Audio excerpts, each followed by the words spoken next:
Hello friends, आज हम पढ़ेंगे विज्ञान कक्षा 9th का, है ना। कक्षा 9th में है विज्ञान। ये पढ़ रहे हैं हम किसी वस्तु की गतिज ऊर्जा के लिए व्यंजक। ठीक है।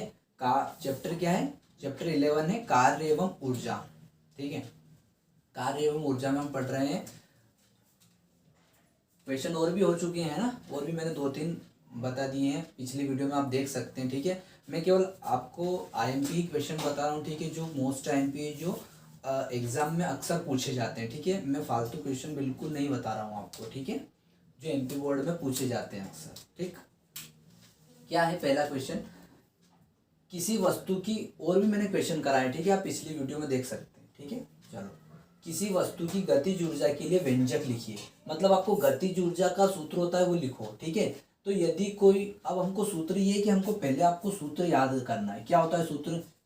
ई के मतलब काइनेटिक एनर्जी, एनर्जी मतलब ऊर्जा, के मतलब काइनेटिक, काइनेटिक मतलब गति, एनर्जी मतलब ऊर्जा, काइनेटिक एनर्जी, गतिज ऊर्जा। तो गतिज ऊर्जा का सूत्र क्या होता है? ई के इज इक्वल टू बराबर 1/2 mv²। ये आपको सूत्र याद रखना है। अब एम क्या है? एम वस्तु का द्रव्यमान है, द्रव्यमान मतलब वजन।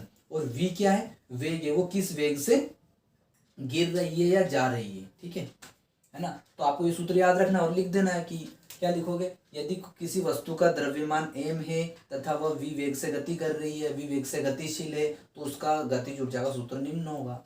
बिल्कुल अपनी लैंग्वेज में भी हम लिख सकते हैं। ठीक है, तो मैंने यहाँ पे थोड़ा सिस्टमेटिक लिख दिया है। यदि कोई वस्तु जिसका द्रव्यमान m है वह v वेग से गतिशील है, तो उसकी गतिज ऊर्जा का सूत्र निम्न होगा ये। ठीक है, ओके। इसका मात्रक देखना, ऊर्जा का मात्रक क्या होता है? जूल। तो गतिज ऊर्जा का मात्रक क्या होगा भाई? इसका एसआई मात्रक। एसआई मात्रक क्या होगा? गतिज ऊर्जा का एसआई मात्रक जूल, ब्रैकेट में लिख दो जे, जूल होता है। आपको एग्जाम में पूछ लेंगे गतिज ऊर्जा का मात्रक डैश डैश डैश होता है, क्या होता है? जूल। ठीक है, अगला क्वेश्चन है हमारे पास, शक्ति क्या है? ठीक है, तो क्या है? किसी व्यक्ति या वस्तु के कार्य करने की दर को ही हम क्या बोलते हैं? दर या ऊर्जा को ही क्या बोलते हैं?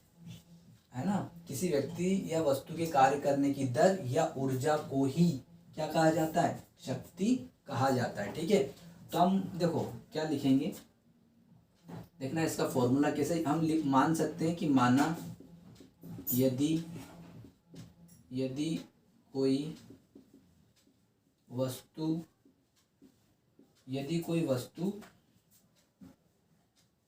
t समय में W कार्य करती है। ठीक है, तो इसके लिए सूत्र क्या होगा? यदि कोई वस्तु t समय में W कार्य करती है, तब शक्ति का मान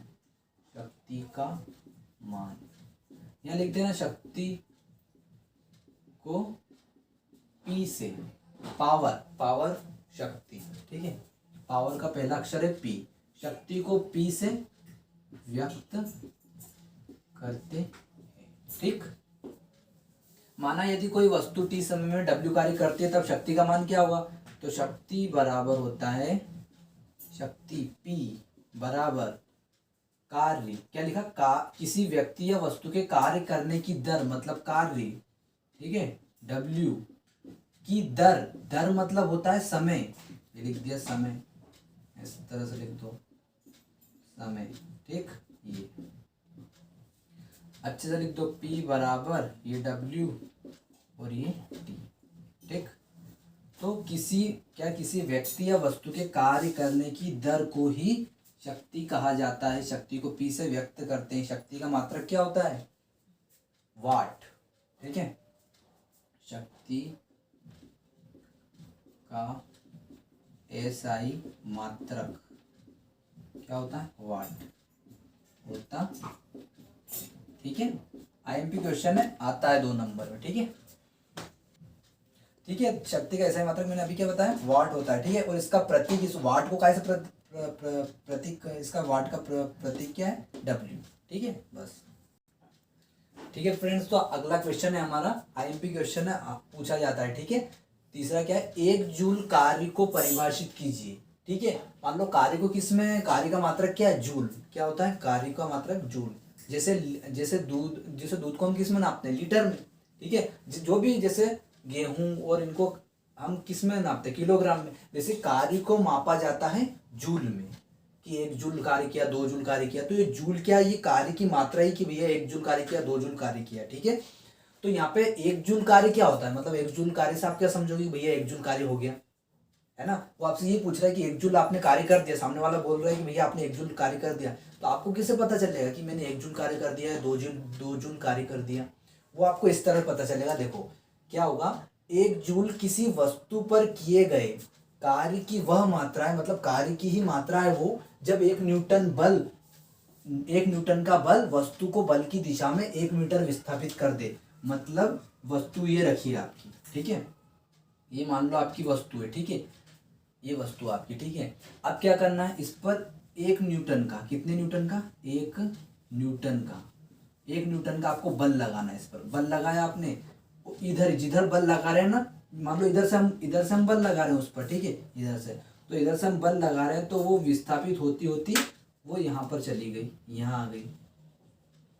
ठीक है, कितने मीटर विस्थापित हो गई, 1 मीटर। कितने मीटर, 1 मीटर, 1 मीटर विस्थापित हो गई, है ना। आपने बल लगाया 1 न्यूटन, आपने इस पे बल लगाया 1 न्यूटन, और वो कितनी विस्थापित हो गई, 1 मीटर। तो हम बोल देंगे कि 1 जूल कार्य हो गया है। कितना कार्य हो गया, 1 जूल कार्य। तो यही लिखा है, 1 जूल कार्य किसी वस्तु पर कार्य की वह मात्रा होती है जब वस्तु पर 1 न्यूटन बल लगाया जाता है और वह 1 मीटर विस्थापित हो जाती है। 1 न्यूटन का बल लगाओ, 1 मीटर विस्थापित हो गई, तो कार्य हो गया। कितना कार्य हुआ, 1 जूल।